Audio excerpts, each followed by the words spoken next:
GS is and always has been a real good balance between on and off-road. And what BMW's done with the new model is they've tried to broaden its appeal and tried to improve some of the practical riding, improve some of the day-to-day stuff of riding.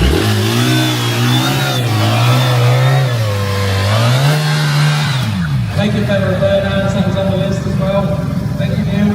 And then increase the sports end of the bike as well, so it's got a little bit more capability. Then to show off the bike and some of the things it can do, we've got two of the riders from the off-road school down in South Wales, where you can go and to ride off-road on a 1300 GS next year.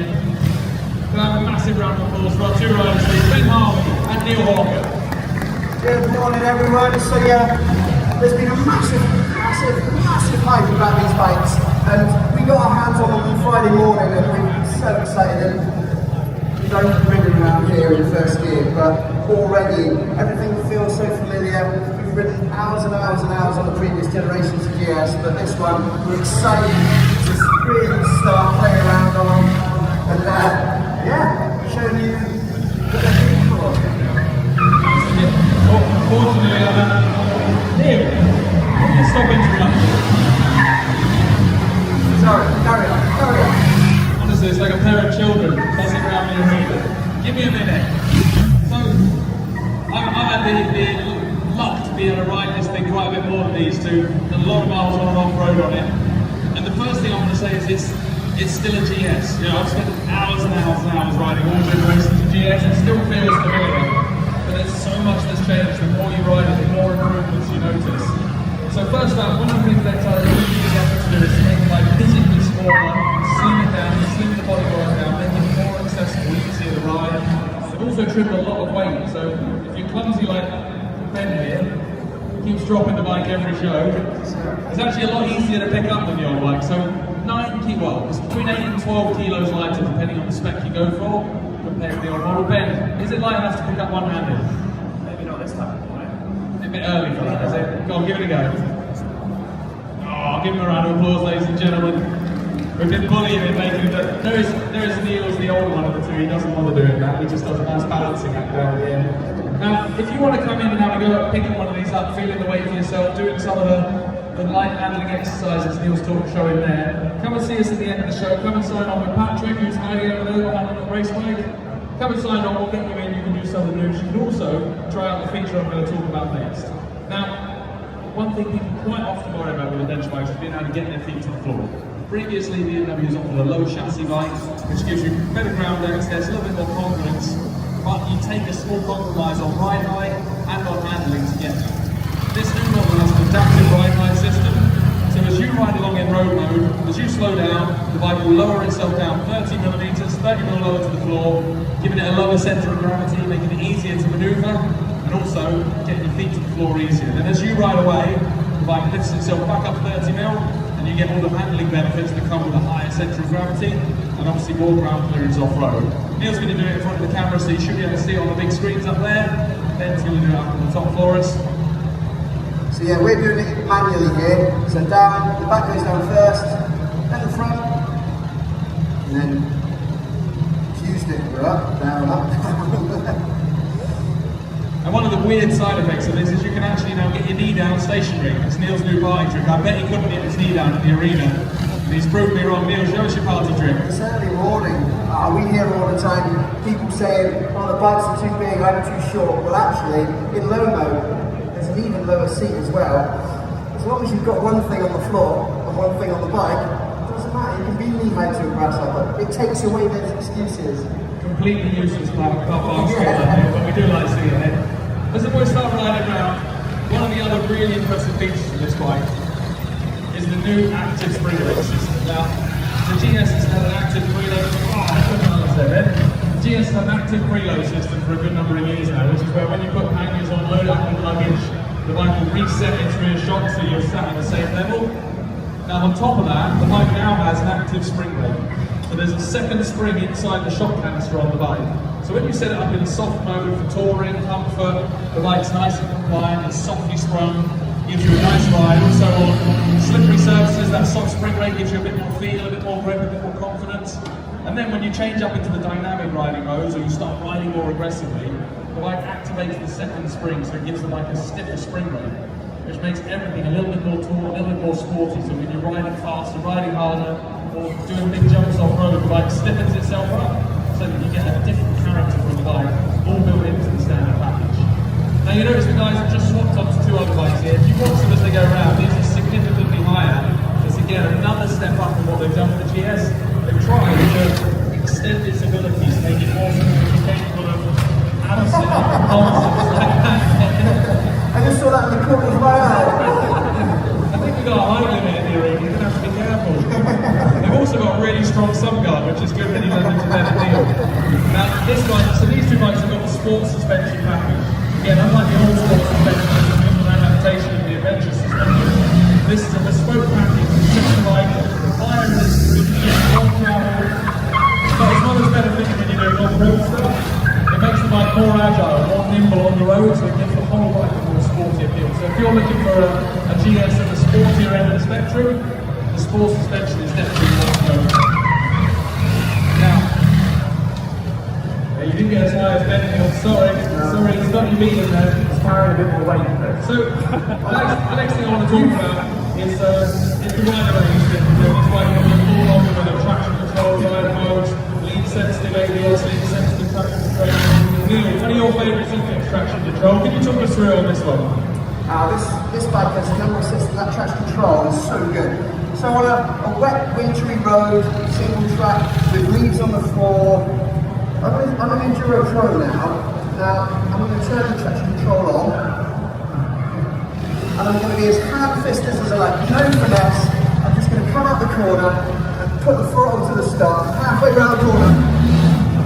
And what it does is it allows you to go in the direction you want to go. It will step out a little bit, but that may be gravel, leaves on the ground, but it's really, it's fantastic. It's a bit gravelly. It still pushes you along fast enough that I wouldn't want to be out of traction control. Let me turn it off now and do the same. Well, I'm not going to because I'll be scared. So if I went to the stop now, yeah, that was half throttle, that was quarter of the throttle.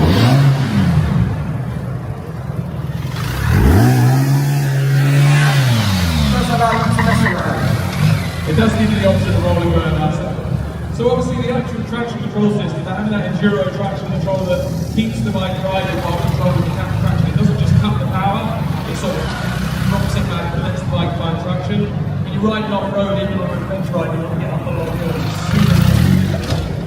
Crikey! What did you have for breakfast this morning, Ben? Or what did you not do last night? I don't know what we played in yesterday, but it seems to have taken effect this morning. So, probably more relevant on road rider is the ABS system. Can I have a show of hands? Anyone been out on their bikes on the road in the last week or so? There are a few people. Greasy and slippery at the moment, isn't it? It's that time of year again, everyone's doing this circles. So, the ABS system on these modern bikes is phenomenal. The GS one is particularly good. It doesn't just, your ABS has two jobs to do. The first job is to stop you crashing when you hit the brake. That's important. The second job of ABS, shield. So I've got your back, I've got this. Without hitting me, please. Okay, so jam on the front brake, no finesse. I mean, even the bike needs something up, it puts hazards on to let Ben know there's something up behind me. That's not a pleasant way to start the day when the GS coming towards you with its hazards on. Go on, Ben, you'll go. Trust me, Chris. Not this morning, no. I think the bike's gone.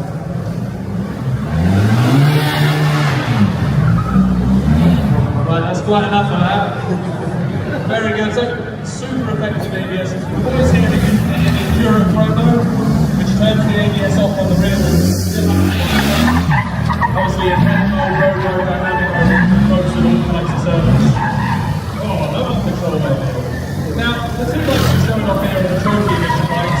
They're obviously the more sporty end of the spectrum. There's such a range available in the new 1300. So these ones are designed as a more sporty rider, more off-road orientated rider. On the wall over there we've got Tramontana, which is the touring end of the spectrum, and it's the triple black as well. So I will say, if you do fancy a test ride on one, grab one of our event team that are around the stand with the iPads. Make sure you book in to get the right bike for you, and also make sure you have a fiddle with the settings, fiddle with the traction control, fiddle with the ABS. Because there's such a big difference between each of the modes on this bike, you really have to try all of it once. Now to finish off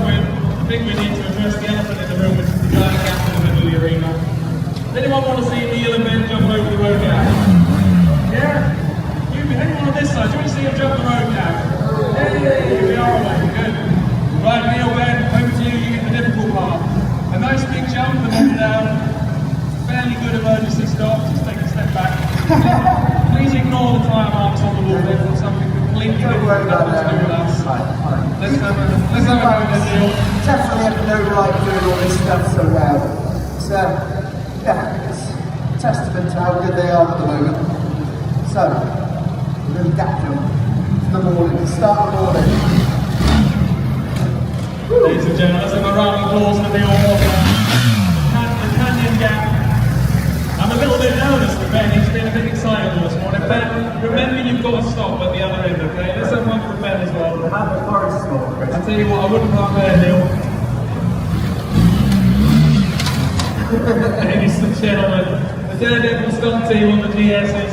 Thank you ever so much for watching the show. I hope you've enjoyed it. Come and see us again.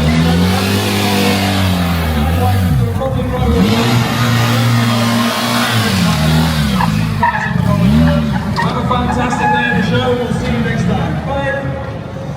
So I've got you back. I've got this. Without hitting me, please. Okay, so jam on the front brake. No finesse. I mean, even the bike needs something was up, it puts hazards on to let Ben know there was something up behind me. That's not a pleasant way to start the day when you get into the tours with its hazards on. Go on, Ben, you'll go. Trust me, Chris. Not this morning, no. I think the bike's gone.